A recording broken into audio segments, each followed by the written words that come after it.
There are potential spoilers in this video. To be safe, please watch the series first, then come back here. What's up everyone, it's Thunderswipe110 and welcome to my new series, The Aftermath. Here I'll be providing my thoughts and reactions to certain media in a particular franchise and review them as well.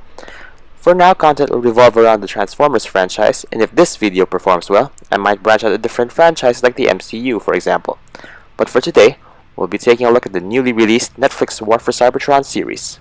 First things first, going into the series I actually had no expectations. All I had were the trailer and some fans' opinions.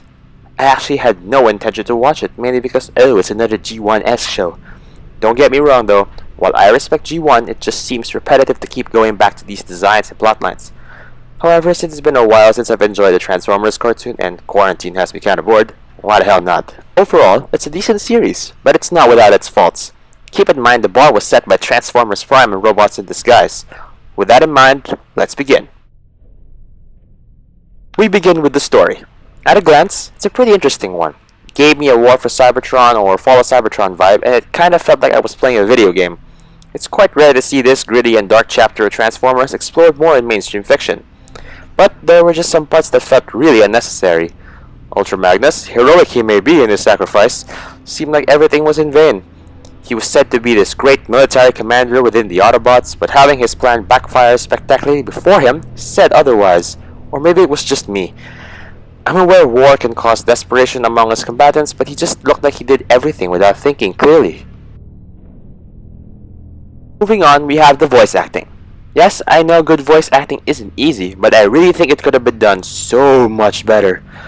I'm betting the series would be a whole lot better had they not cheaped out and hired Peter Cullen and Frank Welker to play their iconic characters instead. And this is where my biggest gripe comes in.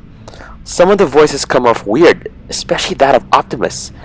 He's voiced by Jake Fushi, hopefully I pronounced your name right, who you may have heard from Cyberverse. Look, no offense to Jake, and he probably did his best, but I think he was trying a Peter Cullen impression, albeit not that good.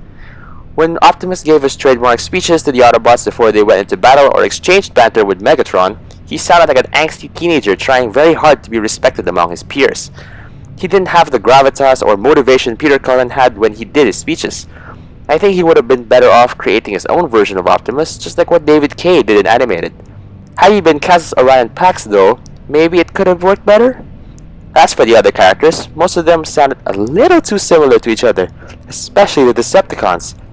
If they probably didn't show who was speaking, I probably would have mistaken Sideswipe for Mirage or Impactor for Ratchet.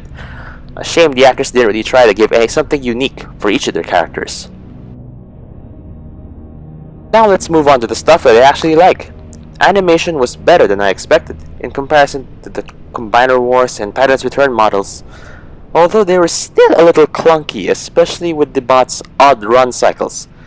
Actually, it was somewhat surreal to see the models, which were basically toys, move like that. It somewhat felt like a stop-motion artist's dream.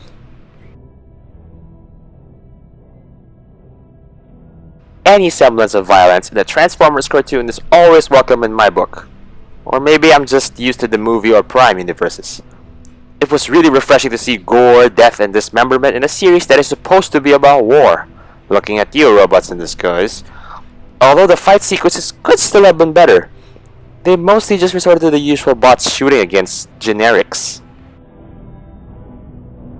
I also like that they tried something new with some of the characters.